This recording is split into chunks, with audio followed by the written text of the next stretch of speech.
Hey scholars, gonna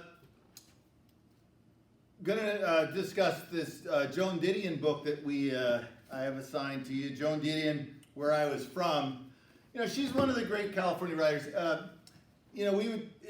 California's produced a lot of great writers, and so, but in this situation, it's okay. Let's just do it this way. Let's look at Joan Didion. And see how she works out her own sort of autobiography as being a Californian. This is a great essay that she created there in the early 70s, Slouching Toward Bethlehem, which sort of, sets the tone for her. This is her now, receiving the Presidential Medal of Freedom, and in many ways, she's one of the great wise women of California. The cultural wise women. She's lived for a long time in Malibu. Her husband was a screenwriter. She wrote a lot of Hollywood type of stuff. Hang out with the Hollywood crowds. There's a lot of autobiographical stuff that does a lot of very interesting things. Okay, so she's fascinating, and there's a wonderful documentary out about her. That you can get on Netflix or something. But this, the center will not hold, is a line from this poem that is it's called The Second Coming, and this is where maybe we should just, people will see it as like a good one that it explains to her, but also about her and California, what her view of California. Turning and turning in the widening gyre, thing. Centrifugal force. The falcon cannot hear the falconer. Things fall apart. The center cannot hold. Mere anarchy is loosed upon the world. The blood-dimmed tide is loosed, and everywhere the ceremony of innocence is drowned. The best lack all conviction, while the worst are full of passionate intensity. The darkness drops again, but now I know. 20 centuries of stony sleep were vexed to nightmare by a rocking cradle.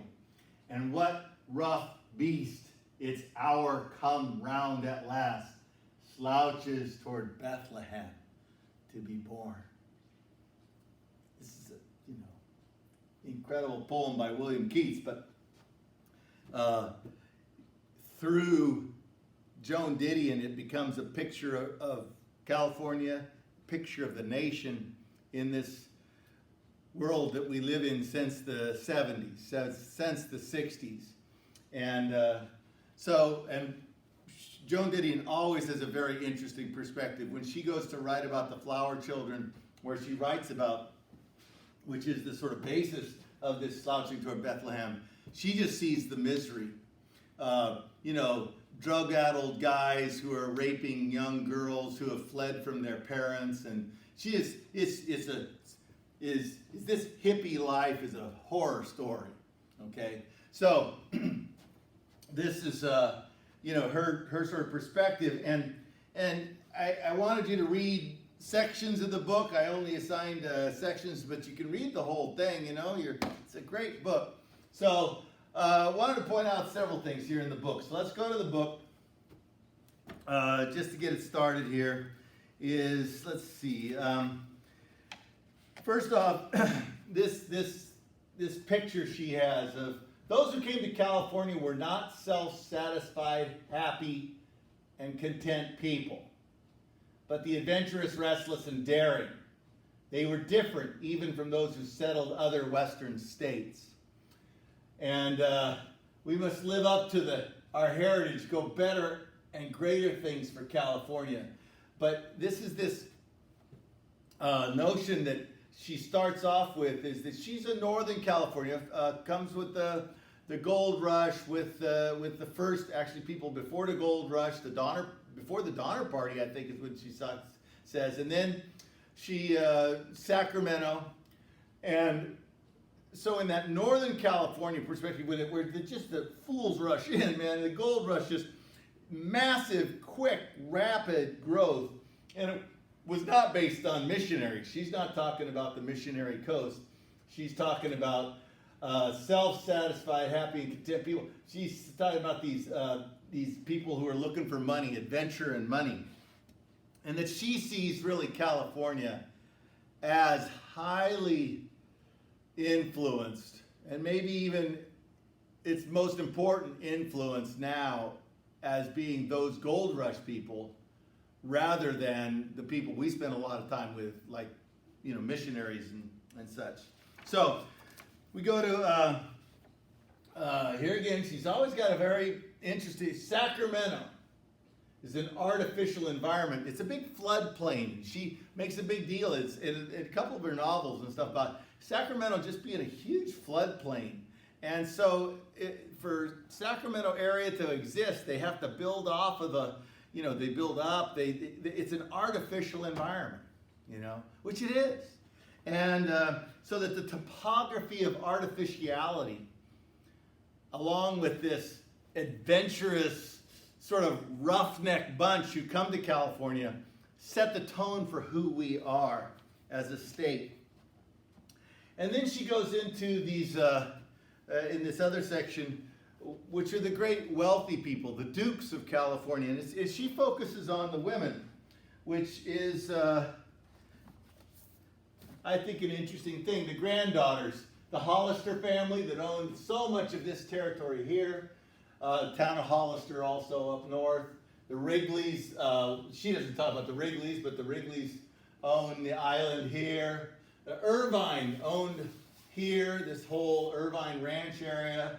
And so she's interested in the granddaughters who have to finally deal with this great amount of land.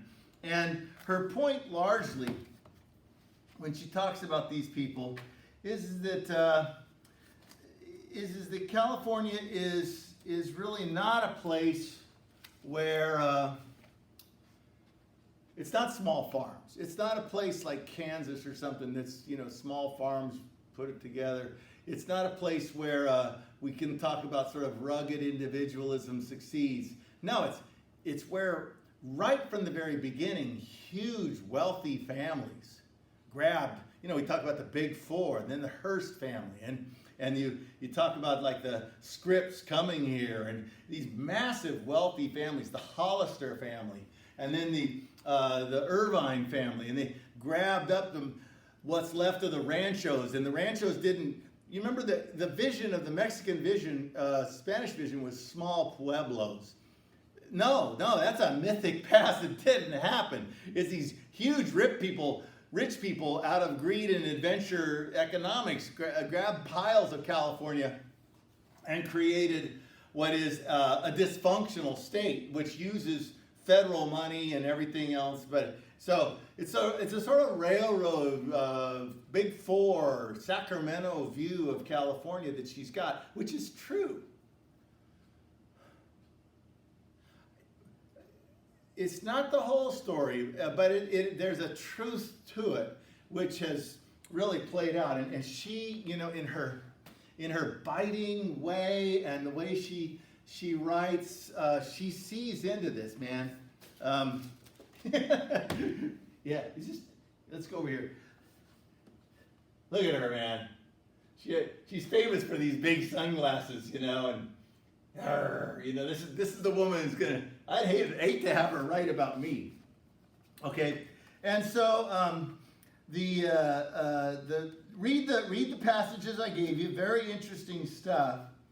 And then in the end, I gave you a little section here, in which she writes about the prison system in California is actually better funded than the schools in California, and this amazing thing of what has made California so dysfunctional is this California spent more on its prison than it's on its 2 university systems. So much for the Brown's master plan of education. Prop 13 cut out the bottom end of the funding for local schools, and then ultimately now we have a union of prison systems workers, which is more powerful than the teacher union. And to get elected governor in this state, to get elected to the legislature, it's the prison system that in many ways controls a lot of the politics of this state. Okay, and here again, no other part of our land, the United States, was ever so rapidly peopled as was California.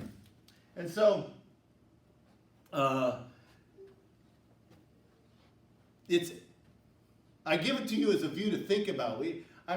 I get treated as called, and I'm naive in many ways in trying to teach you about California has lots of aspirations and lots of things that go on, and I think these aspirations toward good government, toward a better society, are the most interesting aspects of California history. On the other hand, Joan Didion is not wrong, okay?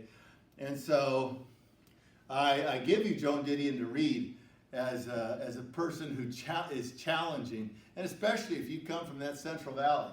This is the world you live in. And these are, that's Joan Irvine Smith right there, and these very powerful women, the Hollister, Jane Hollister Wheelwright, these are the granddaughters of the great wealth that had there's Hollister Ranch, okay? And then now we still have, this is Donald Bren, massive wealth in land of the old Irvine Ranch.